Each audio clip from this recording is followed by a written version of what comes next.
Chittagong Karnaphuli gas distribution company লিমিটেডে আওয়ামী লীগের ১৬ বছরের দলীয় প্রভাব খাটিয়ে অনিয়ম দুর্নীতি কর্তৃপক্ষকে জিম্মি করে নিয়োগ বাণিজ্য সহ বিভিন্ন অপরাধে জড়িয়ে পড়লেও ৫ই আগস্টের পট পরিবর্তনের সাথে সাথে অনেকে দল পরিবর্তন করে শ্রমিক লীগ থেকে শ্রমিক দল সাজার চেষ্টা করছেন।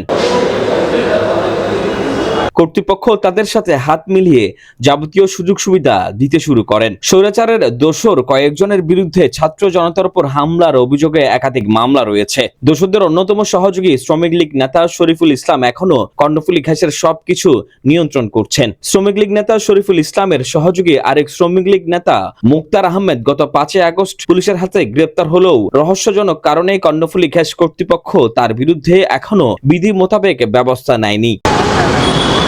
এই বিষয়ে কর্ণফুলী গ্যাস ডিস্ট্রিবিউশন কর্তৃপক্ষের বক্তব্য জানতে চাইলে তারা জানান, অভিযোগ পেলে তদন্ত সাপেক্ষে ব্যবস্থা নেওয়ার কথা। আমরা আমাদের সার্ভিস রুলস, শ্রম আইন সবকিছুই করে যদি সুনির্দিষ্ট কোনো অভিযোগ থাকে অবশ্যই আমরা ব্যবস্থা নেব। কোনো অভিযোগ থাকে অবশ্যই আমরা আওয়ামী লীগের দোসরদের আইনের আওতায় আনবে প্রশাসন, এমনটাই প্রত্যাশা নগরবাসীর।